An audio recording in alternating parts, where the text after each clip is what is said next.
who lies with his mother-in-law. It doesn't say it doesn't say cursed be he who lies with his father-in-law.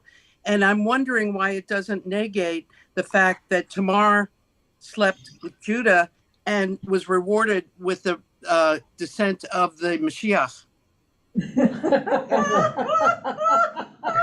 All right, Amy, let's talk about that via email because I want to have enough time for our topic. Okay. But something to think about, right? And I appreciate your desperation, like wanting to know. That's great. Want to know? Inquiring minds want to know. Thank you. Great.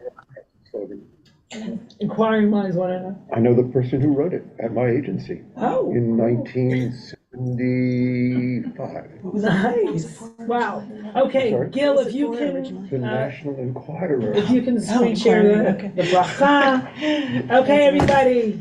Mute, unmute, do whatever you want. Let's say the bracha together. Baruch atah Adonai Eloheinu melech haolam asher kiddushanu b'mitzvotav v'tzivanu la'asok b'divrei Torah. Blessed are you, source of the universe and divine wisdom, who has commanded us to soak in your Torah. Amen. Okay, so today I don't have much of a voice, so I'm going to expect you all to do a lot of talking. Welcome. Today we're going to look at the instructions to the farmer who has settled the land and is commanded to bring his first fruits and present them to the priest. And there's so much here that's, I think, profound and instructive and interesting. So we're going to do some Torah, we're going to do some Mishnah, some commentary, both ancient and contemporary, and we'll see where that brings us. Okay, I'm going to share my screen. And I talked about this a little bit last night, but we're going to go more deeply into it today. And I called it The Personal is Historical. I couldn't decide. I was discussing with my chavruta this morning. The historical is personal, the personal is historical. I think they're both true. Bringing the first fruits. Okay. So this is the way the parsha begins. The Hayat Ki Tavo. And because I don't have much of a voice today, I'm going to ask Asher Chaim to read right from the beginning. And anyone else who wants to read Torah, let me know. The chat is open. V'haya ki tavo el haaretz asher Adonai Elohecha noten lecha nachala v'rishtah v'yashavta bach. It shall be when you come into the land which Yud-Heh-Vav-Heh your God gives to you as inheritance, and you acquire it, and you dwell in it. V'lakachta mereshit kol pri ha'adamah. Ashachar, 1 second, sorry to interrupt. So let's get the scene, right? So Moshe in the Straits of Moab, which is like modern day Jordan, right, is commanding the people who are still in the wilderness about like the moment when they enter the land. So imagine, first of all, the effect on them of hearing that, right? They have to imagine that not only have they entered the land, but they've settled the land and they've farmed the land, and they're commanded to bring their first fruits. So what a beautiful image and a hopeful image for people who don't quite know, is this going to work? Right? Are we going to really pass into that promised land that we've been hearing about for so long? That's number one. Number two, what's the effect on Moshe himself? How does he feel about this command? It's a command that he's never going to see. And get it to work on. I don't know how to do that. Everybody, please mute yourselves. He literally brought to fruition, right? Yeah. He's not going to see it brought to. So that's there's something poignant here. Yeah. Okay. So it's really, what Moshe is asking them to do is really engage in an active imagination, right? It's not only a moment of command, but an active imagination. Okay, sorry, Asher Chaim, I'll probably keep interrupting you. And the reason I bolded hitavo el haaretz, the word to come into the land, there are different iterations of that verb all over this passage. And I was talking to my chavruta this morning, Rabbi Sharon, that the word nachala is very interesting. So it's a word that means heritage, but it's also consonant with the word nachal, which is river. So why is that? So there are two different possibilities that we entertained, at least. There are probably other possibilities. So Rabbi Sharon's husband, Shimi, said, well, rivers kind of serve as boundaries of the land. So that's interesting. And then Sharon said, okay, Sharon, I don't know if I'm getting this exactly right, if you're there, but that you're sort of entering into the ancestral flow of the sort of inheritance. Yeah, isn't that beautiful? Very poetic. Sharon, please correct me if I didn't quite get it right. And what? That's great. Yep, that's Okay, good. And then finally, the Shavta, it's interesting, like, in Genesis, lagur, like to sort of, wander about the land seemed preferable. And when Jacob actually settled, disaster happened. Right? And the rabbis say, when you settle, disaster happens. But here, they want you to settle. Right? It's like a different stage of existence in the land than it was in Genesis. Okay, now you can go on.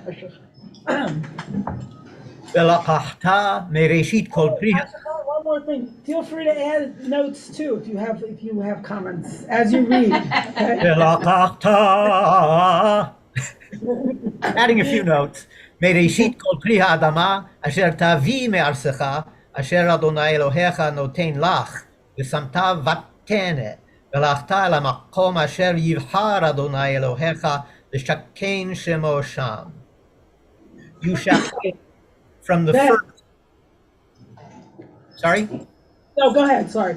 You shall take from the first of all of the produce of the land which you bring from your land, which Yud-Heh-Vav-Heh your God gives to you, and place it in the basket, and walk to the place which Yud-Heh-Vav-Heh your God shall choose to rest, settle the name there. Same root as Mishkan. So a couple of things here. One is, note that the commandment involves your God, that your God gives you, and keep track of whose God is it as we go through this. And this is like this is a centralization moment where there wasn't one temple, but there were different places, different shrines and sacred places. Right? There was like local sacred places instead of one temple. So the place that God chooses to rest, the shaken, which is a verb form of shekhinah, right? To rest God's name there. Okay, Asher Differing viewpoint. Doesn't Hammakom suggest the one and only place, part of that Deuteronomic revolution? Oh, I think you're right.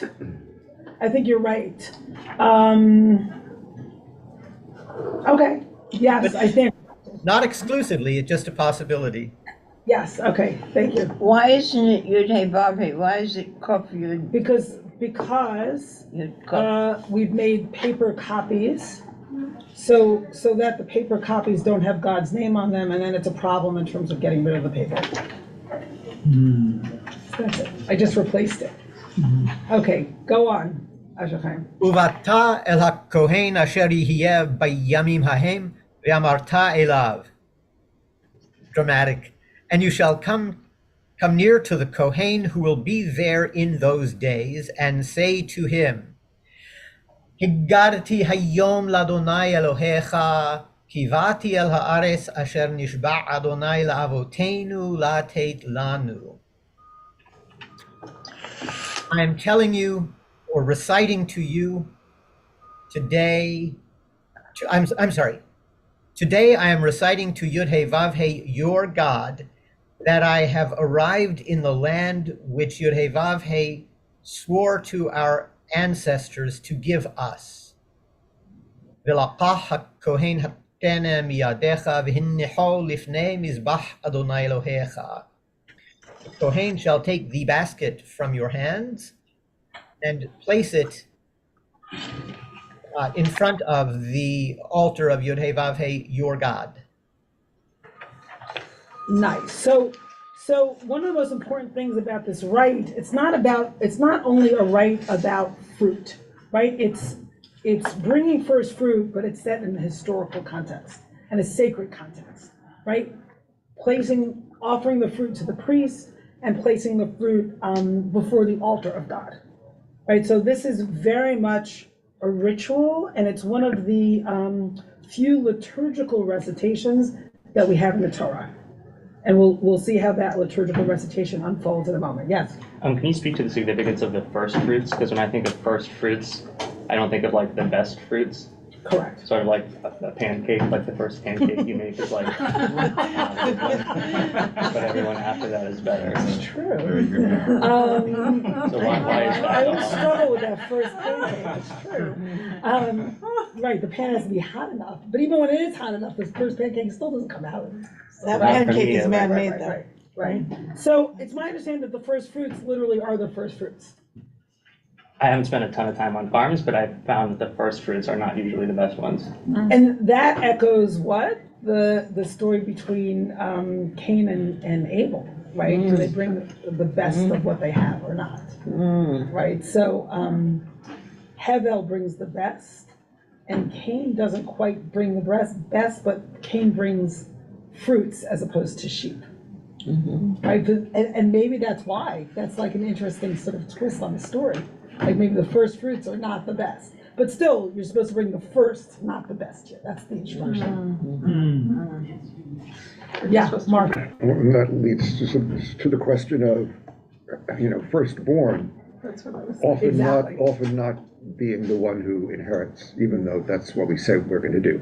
Your practice baby. Yes, so in Genesis, the firstborn does not Firstborn inherit, is the practice baby. does not inherit, but later on, Yeah. we're told in Deuteronomy that the firstborn does actually inherit. Yeah, But that's in tension with what happens in Genesis. yeah. Interesting.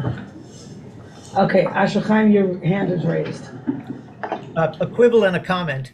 The quibble, I like the translation of produce because it's grain as well as fruits off the tree. And it's the first growing stuff. And yes, I go to the farmer's market, and yes, the produce gets better as the season progresses. But the first time I see that peach at the produce stand, there's the excitement of the very first one of the season. So there may be something here about reserving that for God, not because it tastes best, but the delayed gratification that as much as I want to bite into that first fill in the blank, I'm going to wait and save that for God and wait for the next wave for myself. Nice, beautiful, love that. So that's where like the miracle comes home, right? When you see that first peach. Yeah. And Okay. we say Shechianu. And we say Shechianu when we bite into it. Yes. Well, I think this connects very much to what Ashkayam just said, but that if you bring the first to God, you've sanctified the rest of your season. You've sanctified what comes next. If you wait, who knows what could happen in the interim, right? Yeah, nice. Okay, so I think we're gonna go forward. Just this little piece from Martin Buber I thought was really beautiful. Eden, can you read it? Sure. Number 2. Yeah. The phrase with which the commandment is addressed to Israel, when you come to the land, is paralleled by the statement, I came to the land. Kibati el haaretz. Even a member of latter-day generations speaks in the name of that bygone generation that arrived in Canaan, and accordingly in the name of the entire nation across the generations, which arrived in Canaan in the body of that generation. So this is really interesting. So even if the farmer didn't come into the land, this is still the recitation, right? This is still the recitation. It's a version of, and every generation must see themselves as if they came out of Egypt. Here in every generation must see themselves as if they entered the land, right? It's the parallel to that. Okay, so now let's go on. Asher Chaim. Let me share my screen again. Let's see. Okay, there we go. Number 3. וענית ואמרת לפני אדוני אלוהיך, ארמי עובד אבי וירד מצרימה ויגור שם במתי מעט, ויהי שם לגוי גדול עצום ורב. And you shall respond and say, in the presence of Yud-Heh-Vav-Heh, your God, my father was a wandering Aramaean, and he went down towards Mitzrayim, and he dwelt there, few in number, and became there a great nation, full and great and strong, and adjectives. Vayare'u Hold otanu. on 1 second. So Ashachem, so of course this is the recitation that's quoted in the Passover Haggadah, right? My father was a wandering Aramaean. We're gonna look at Rashi in a minute to see who was that wandering Aramaean. And why Aramaean? What's an Aramaean? I don't know. We'll look in a minute. Why Aramaean? So the rabbis think it was Lavan. But there's different ways that we can interpret this. It's either my father was a wandering Aramaean, or an Aramaean tried to destroy my father, right? Which is how the rabbis mostly look at this. But also, now look carefully at like who are we talking about here? So say before your God, right? Not our God, but your God. Right, Arami Obed Avi.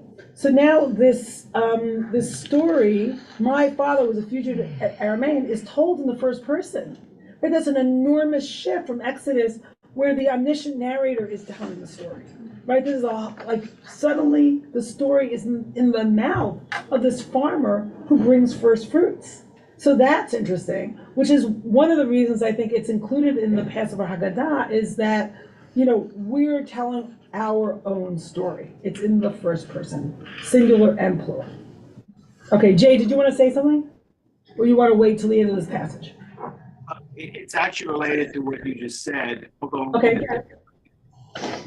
It's the first two passages. I was putting in the chat. I was wondering why the priest says your God and not our God when he said, and especially given Buber's inclusive statement, which goes across generations or across time or space. Here you've got a proximate situation where the priest is blessing, and suddenly it's not our God, but your God. So that just puzzles me.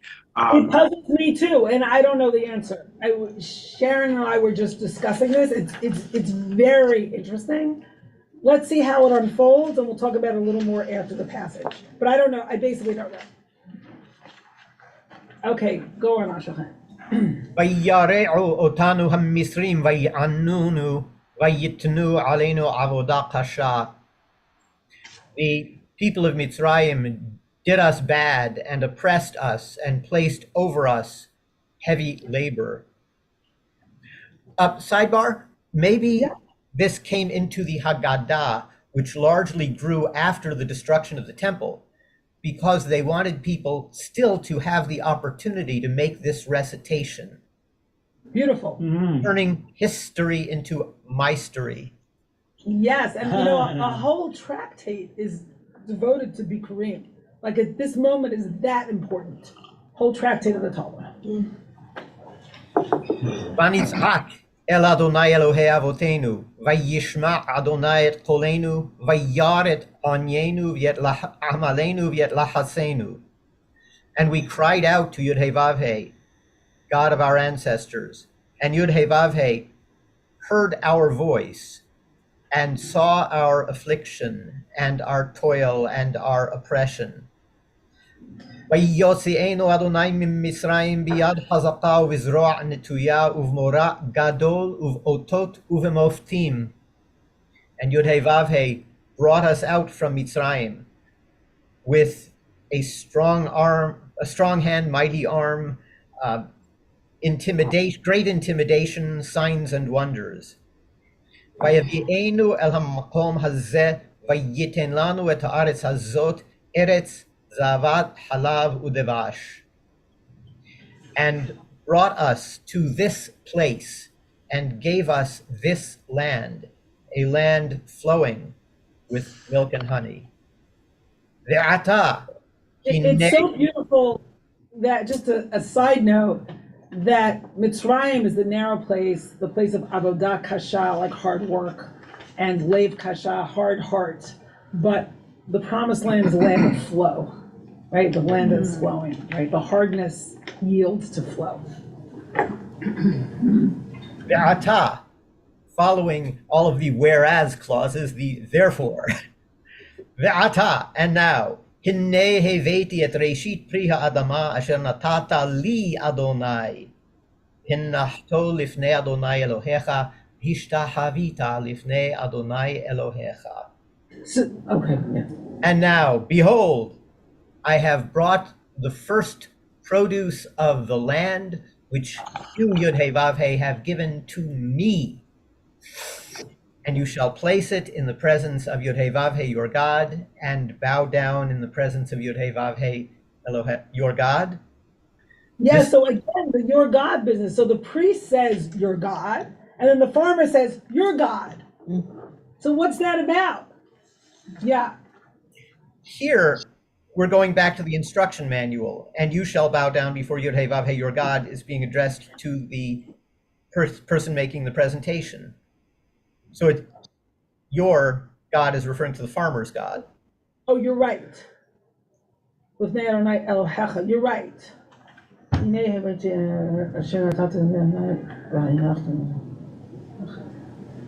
I see what you're saying. It's not part of the recitation that the farmer is saying. The quotation marks end at God's name, and then Hin Nachto goes back to narrative. Yes. So in other words, it's underlining that this is your God to the farmer. Mm-hmm. And it is singular. It's so personalized. This is the land which you, Yud-Heh-Vav-Heh, gave to me personally.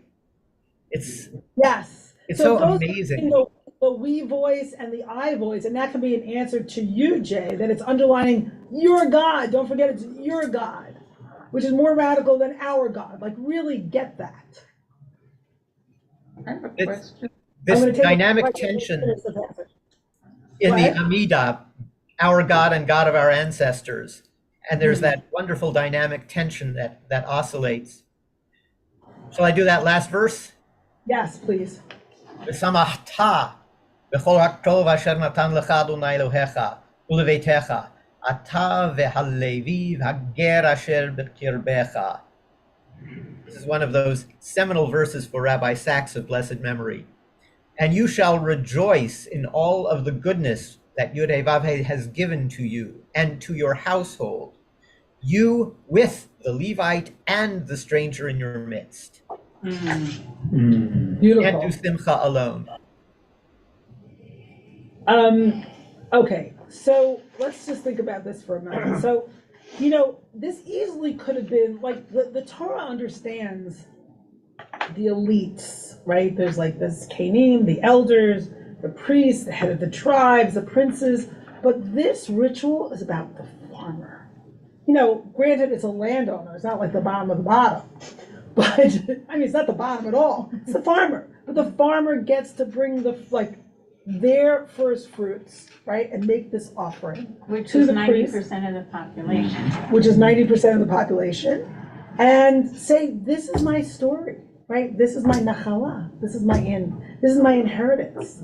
So I think it's like a radically elempowering sort of ritual, and we'll see more about how the Mishnah in a few minutes was aware of who was elite and how this was a democratizing ritual for most of the population. Okay, so there were a few hands and some people waiting. So yes. And my question may be way off because I'm That's okay. the apostate Jew in the crowd. But it was my understanding that when they went into Canaan, they took the harvest that the Canaanites themselves had planted.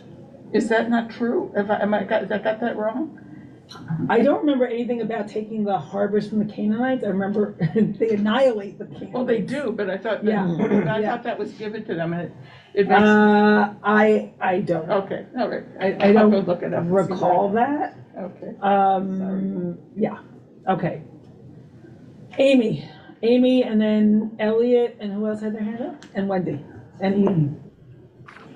Good morning. Thank you for helping out a desperate woman. I haven't helped you yet. Well, yeah. Anyway, I wanted to clarify for the question that the Aramaeans Aramaic language is from the 6th century, which predates Abraham, and it's in that general Middle Eastern area. And Aramaean could be anybody, such as today, when you fill out a form and it says, "Are you Hispanic?" Hispanic just means you speak Spanish. So you could be from any number of countries and be Hispanic. And so an Aramaean is equal to that term. And that's why, plus also when you read Onkelos, Onkelos is interpreted in English, Hebrew, and Aramaic. Cool, thank you. I wanted to point that out. Thank you. Thank you. Okay, so now we have a description of his Whoa, geographic. wait, there were a bunch of hands up. Wendy. But, and also the Talmud is in Aramaic It as is. well. And what I was gonna say in the first sentence, when Moses says your God instead of our God, I think this is showing Moses separating himself because he will never participate in any of this. And so, you know, it's a little bit of angst and anger against God, so I don't think he wants to claim God as his. And then I think that's why he doesn't say our God, he says your God. That's really interesting. It's his separating. Right. And note that Moses is asking his people to imagine themselves somewhere else, a place that Moses won't be.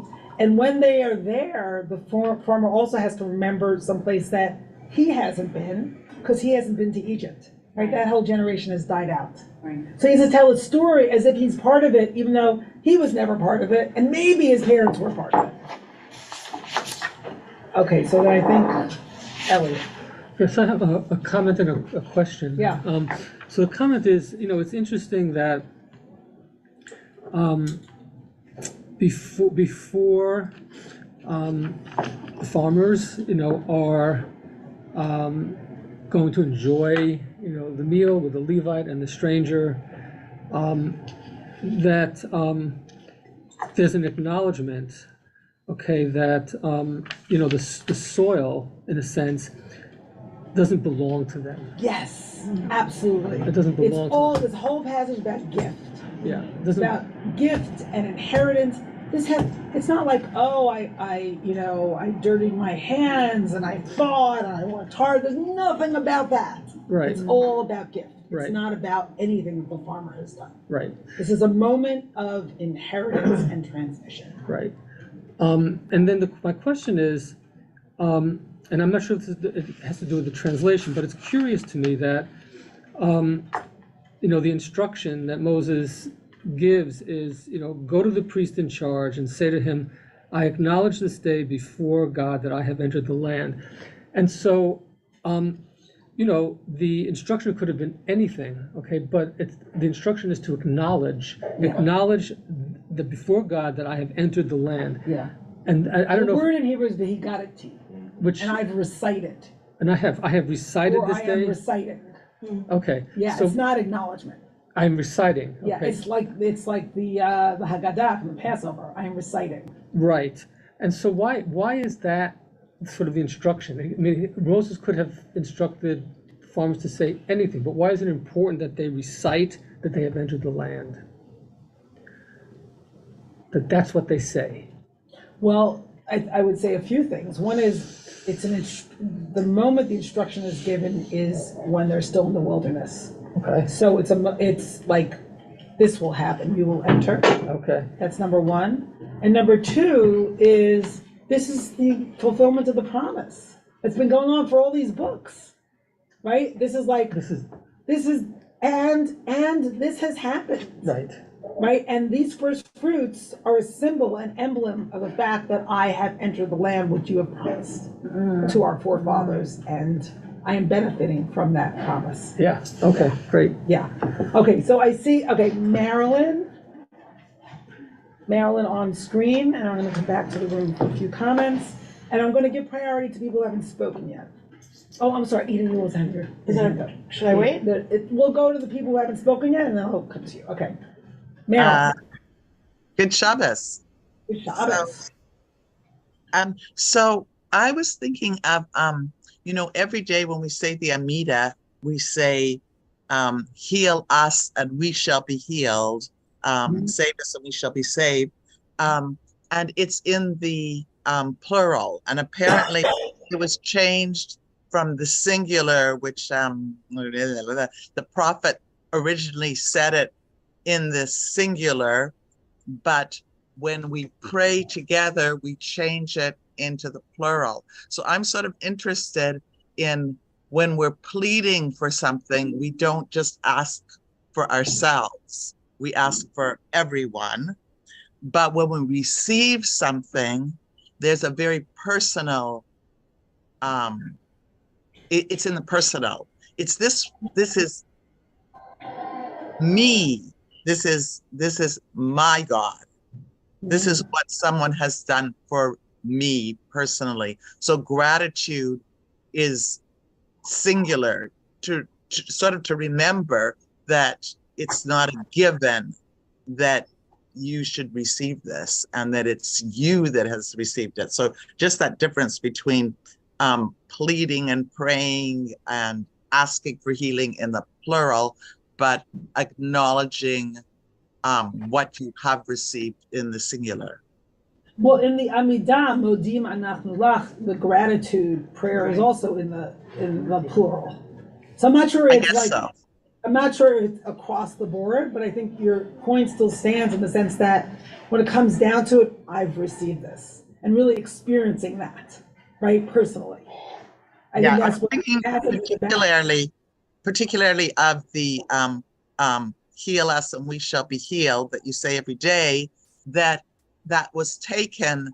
It's sort of amazing that the text that was taken from the prophet, which was in the singular, was actually changed. I think it's quite rare that you change text, but they changed it to the plural because they thought it was really important that should be in the plural. So just that whole discussion of when should something be plural and when should it be singular.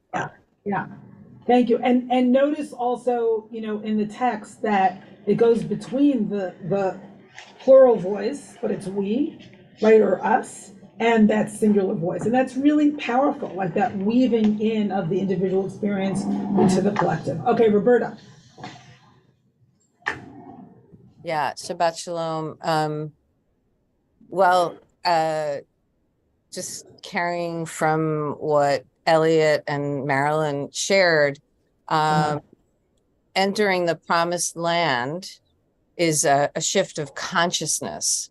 And I think, throughout Deuteronomy, as well as the earlier books, I think we're being told over and over, entering the promised land, it's not a physical experience. So for example, the spies, right? It's like, what is your consciousness? And it's a consciousness of abundance. So giving your first fruits, giving it to the Levites, whether it's you or we or me or them, it's a stepping into a consciousness where we are really living as if all of humanity, everyone who's being allowed, I don't want to use the word allow, everyone who enters steps into this world, as you said, where everything flows. So I think that's what's going on. Beautiful, beautiful. I love it. Yeah, it is definitely a moment and a place of abundance. Certainly in this text it is. Okay, Rachel. I'm wondering concretely if this was ever executed in reality. If, as Wendy says, 90% of the population were, in one way or another, making sure that they would be first fruits, that would mean that almost everybody coming to the temple would have the basket. Yeah, there's a pilgrimage moment. We're going to see the Mishnah describe it very vividly. Wonderful, thank you. Yeah, that would be beautiful. Yeah. Okay, Eden and Nikki, and then I want to go back to the text. I just wanted to speak a little more about I think the power of this second person singular grammar, and it seems that it's for God, yeah, and that it's the farmer who's using it when the farmer speaks. Like you're commanded to address God as you, and it feels like a mode for building intimacy with God, and it feels like maybe Moshe transferring his intimacy with God to the people. He was sort of the only one who had that I thou Gifting relationship that's with God. Yeah. And it's very quickly, it reminds me about 7 years ago when I first started engaging with Judaism, I didn't know how to pray, and I read this thing that Reb Zalman told a student when the student said, what do you say to someone who doesn't know how to pray? What should they do? And he told them, just have them say over and over again, Atah. Just you, to build that, to understand that there could be a relation to God. And I still do that. Like if I don't know the words to a prayer, the way I vocalize, I just do Atah. I don't do That's beautiful. And that's really an interesting conversation or dialogue with what Elliot said, because it's not like my land, right? It's a land that was gifted to me, but it's my God. Right, some ownership of that relationship. Yeah, that's beautiful. So where is the ownership? The ownership is of the story and the history. The land is ownerless, right? But maybe there's some. That's really beautiful. Okay, Nikki, and then we're going on to the mission. Is there a ceremony in Israel that's performed that correlates with this? Yes, they use it. This is used on Independence Day in some kind of ritual. Yeah, that's really interesting. Okay, I see one more hand here. Carol's iPad. Who's that? Tony. Tony, one brief comment, and we're going to the Mishnah. Go ahead, Tony. Tony, we miss seeing you in person, by the way. You got on mute. Sorry, I'm up in Kingston. Forgive me. But I just want to underscore the genius of Buber and the genius of your including Buber here. Because as I wrote in the chat, I think he got as profoundly as anyone possibly could. Yeah. The connection between how we treat our neighbor in the Holy Land or any land, and whether that land then becomes holy or not. It's potentially holy in every day and every moment, but it is only made realized. The soil is only then made realized as holy through how we treat our brothers and sisters. Beautiful, thank you. And that's Buber, and that's plain. That's pure Buber. That's pure Buber. Pure Buber. And to Eden's point, Razel says, Cantor Richard Kaplan, whose memory shall be blessed, sings an amazing piece simply called Atah. So you might want to look that up. Or we might want to look that up. And also Eden, beautifully shared. Yep. All right, we're gonna skip the Rashi for now because I really want to get into the Mishnah and we don't have that much time. So, okay. So this is to Rachel's point. Was asking who was asking about history? Yeah. Okay. So, all right. Asher Chaim, can we bring you back in? I'm honored to be your voice. I'm sorry? Source 5, no, yes, thank you.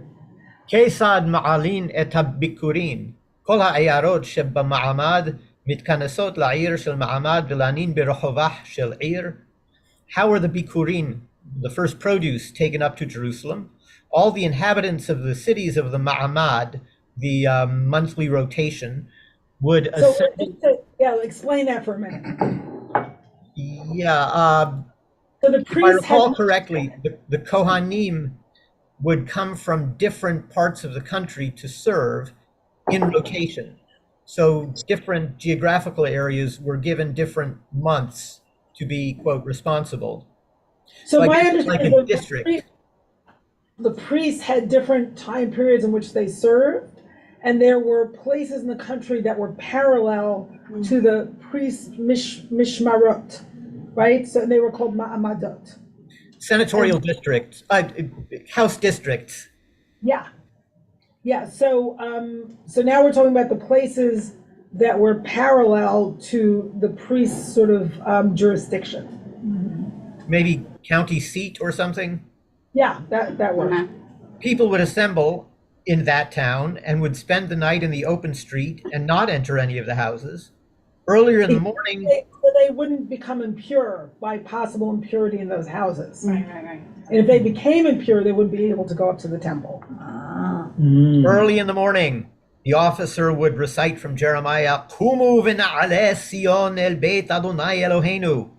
Let us arise and go up to Sion, into the house of Yud-Heh-Vav-Heh, our God. Yeah, so that's so vivid and interesting. And I almost imagine it, and I talked a little bit about this last night, like the camp director, okay, wake up everybody, we're going, you know? It's like this amazing sort of, you know, huge conference of people on a sacred journey. Yeah. Okay. Asher Chaim, you could just read the next piece, then we're going to go, and then the next Mishnah. With Uber? Yeah. What is it that presents itself to us in the story told by the Mishnah? The living unity as expressed by the small farmers and artisans up to the king of a nation, which perceives the blessing of nature as a blessing of history and lauds it accordingly. Hereby perfectly manifested to us is the function of the chapter of the first fruits. This unparalleled testimony to an unparalleled relationship between a nation and a land. I think we'll just let that soak in and go on to the next Mishnah, because there's one Mishnah that I particularly want to get to. So let me just see, there's 7, and then there's, all right, let's do 7, and then we're going to skip a few. Go ahead. הקרובים מביאים הטעינים והענבים והרחוקים מביאים גרו-גרות וצימוקים. Yeah, shelf life. Those who lived near Jerusalem would bring fresh figs and grapes, while those who lived far away would bring dried figs, raisins. Makes total sense. An ox would go in front of them, horns bedecked with gold and with an olive crown on its head. The flute would play before them until they would draw close to Jerusalem. When they drew close, they would send messengers in advance, and they would adorn their bikurim. Governors and chiefs and treasurers of the temple would go out to greet them, and according to the rank of the entrance, they would go forth. All the skilled artisans of Yerushalayim would stand up before them and greet them, saying, Ahenu anshe makom ploni, batem lishalom. Our brethren and sistern of such and such a place, we welcome you in peace.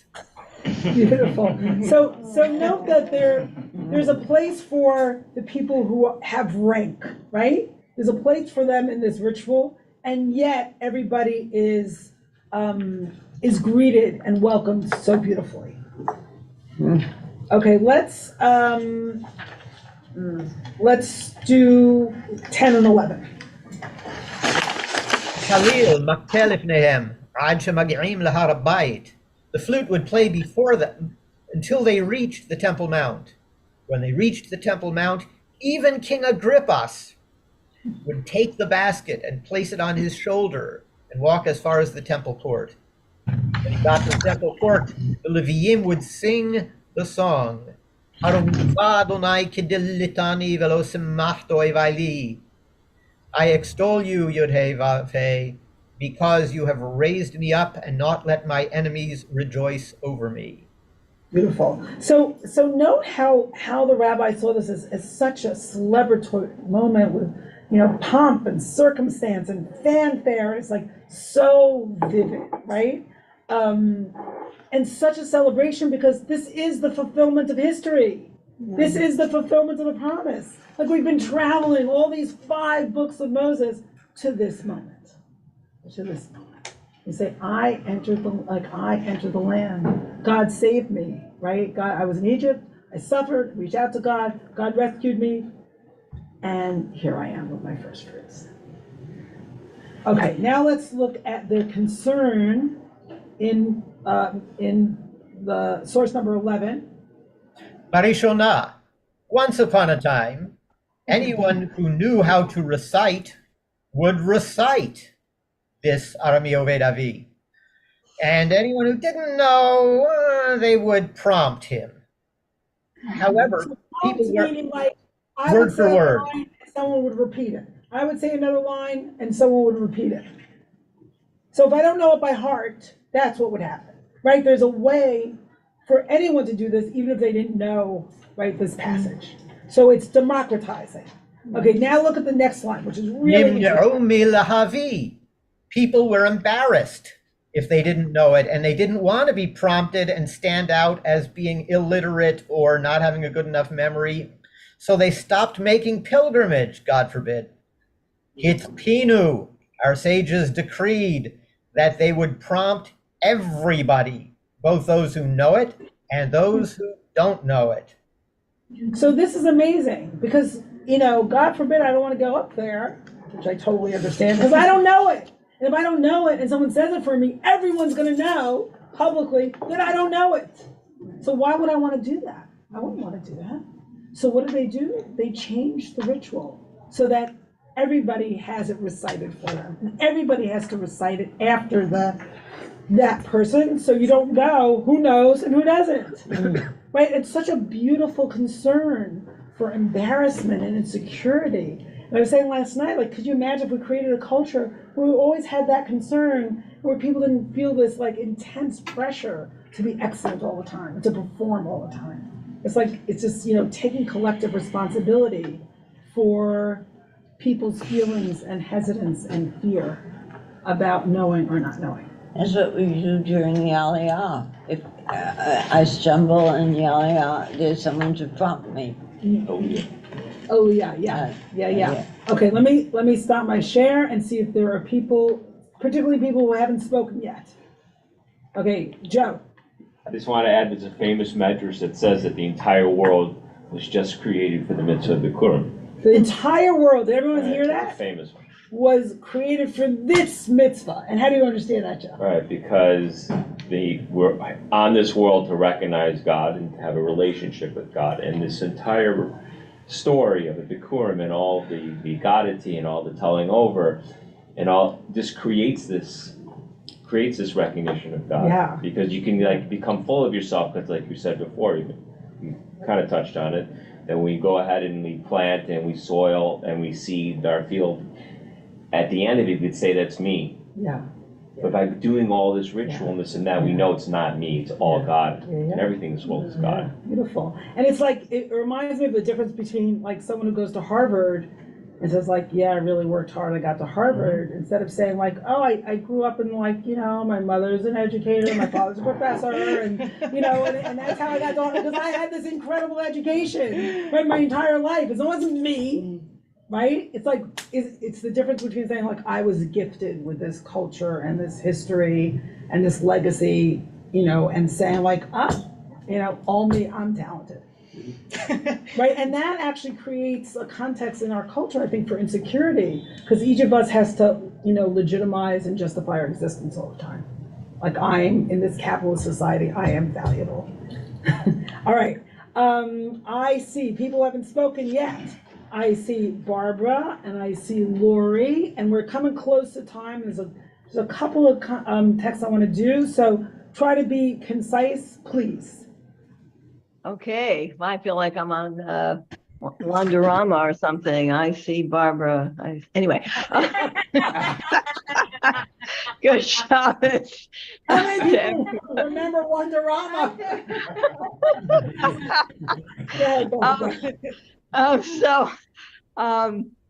No, you know, I'm maybe I'm being very simple here.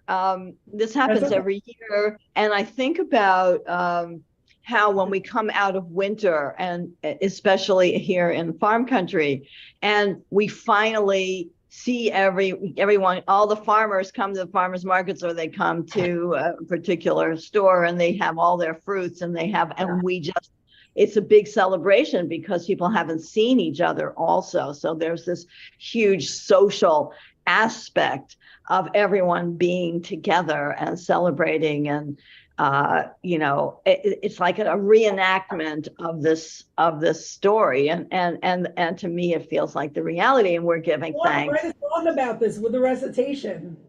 Well, I'm thinking about writing a song about kind of leading in with the flute, and you know, and what it all sounded like. That was very interesting. thought to me. But so that's, it's something we can experience all the time. We can experience it now in real time. And that's so interesting. Thank you. Okay, Lori. Yes, Shabbat Shalom. I just wanted to be the voice that says, like, we need the celebration when we go to the land with the fruits. And what I'm also discovering, Rabbi Dan, you've said it a lot, is those people that don't go to Harvard or Yale or Princeton, and those people that have families with traumas or mental illness also feel cast out because they're Also not in the garden. They feel cast out of the garden because we're not necessarily loving each other through the pain. And how do we bring the joy of the earth and all the different things the earth gives us into the pain of being present also? So it's like, how do we celebrate it all? Because we're all in the earth together, whether we're coming from shame or stigma or joy or success.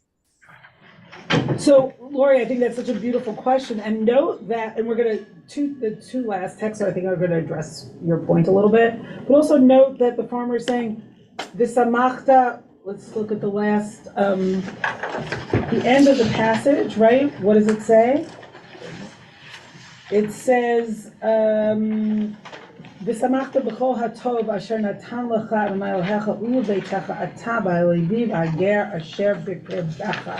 You shall enjoy together with the family, the Levite, and the stranger in your midst, all the bounty that your God has bestowed upon you and your household. So it's not only you and your bounty, but the people that don't have bounty. So, but thank you. Thank you. I think that's a beautiful question. And again, I think we're going to address it again with the last two texts. Okay, anyone else? Yes. Nehemiah. Shabbat Shalom to everyone. A lot of beautiful things said. Especially I want to follow on the Boo Jew here, Roberta.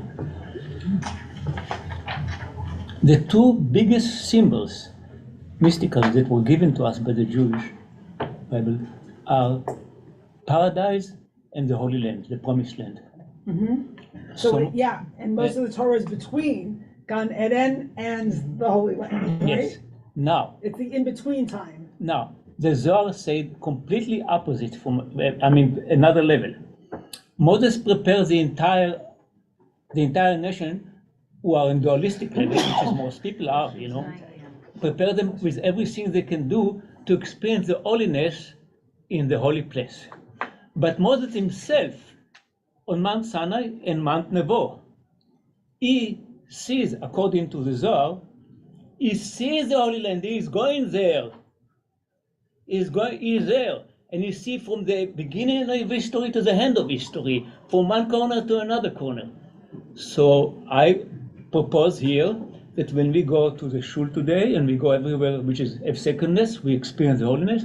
But I propose that on the deeper level, the Promised Land is here and now, waiting for us to experience it all the time. Beautiful, beautiful. And I did a little meditation about that last night, about going from the place of constriction of Mitzrayim to the place of flow, and to add Roberta's beautiful comment and yours to the place of abundance.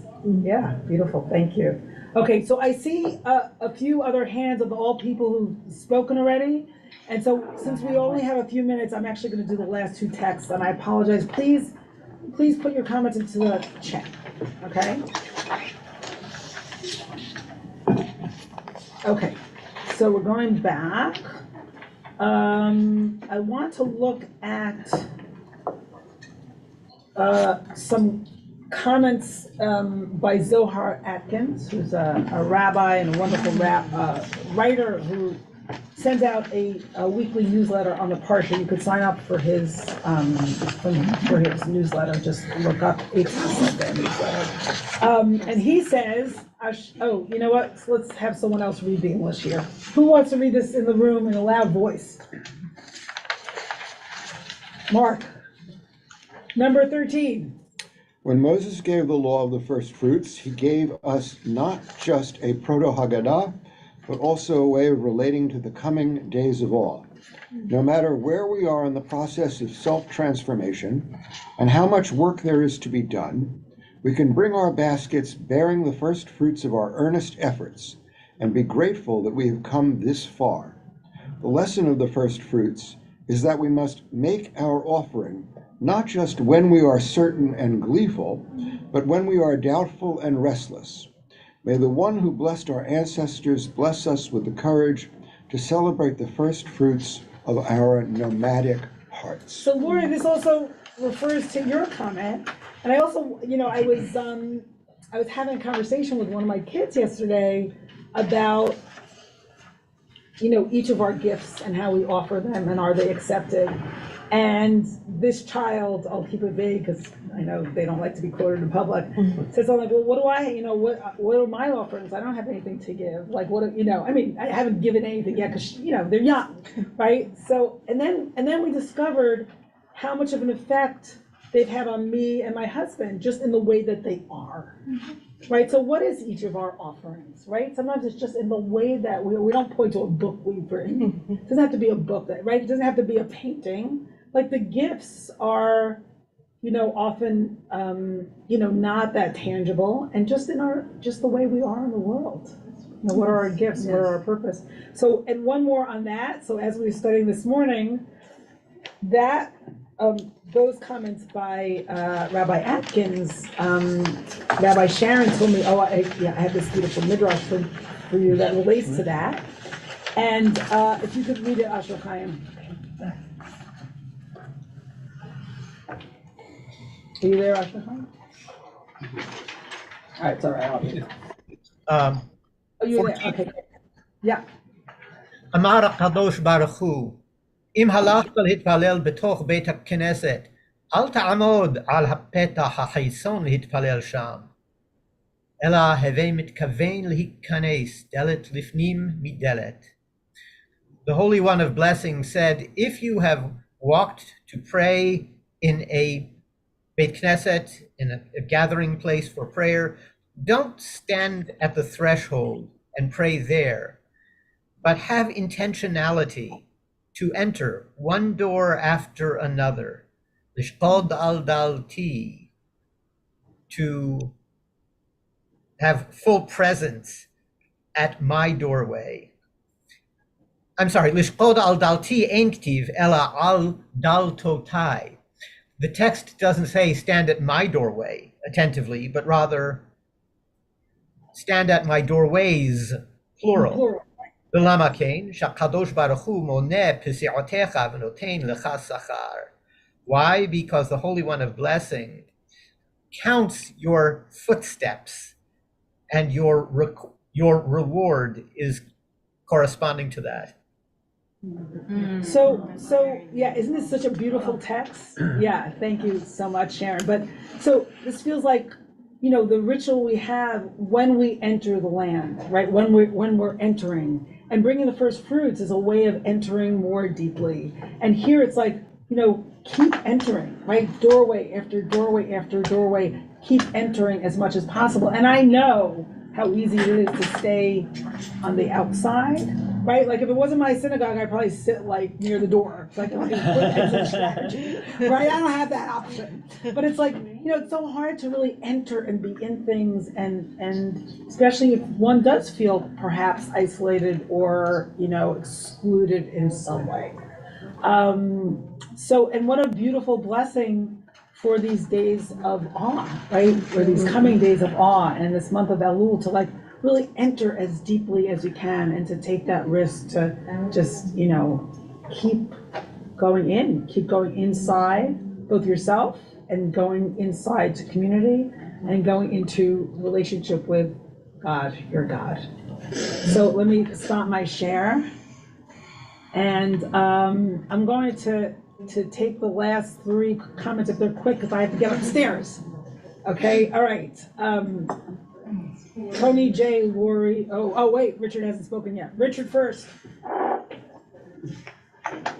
Brief story. When we lived in Jerusalem for half a year, when I taught there, we joined a shul near the house where we lived. And on high holidays, of course, traffic totally stopped, but secular residents of the community would gather outside the synagogue with their kids, picnic baskets and all the rest, and play, but they would not enter. They might stare in the windows and marvel at the fact that it was a mixed crowd because this was a liberal synagogue, but they would not go in. And so I read this little story and I chuckle at that memory, which was both intriguing about the meaning of secularism, that people congregated there, but they wouldn't go in. It's interesting. Who's not going in? Because I can imagine being in this synagogue and wanting to be at the picnic.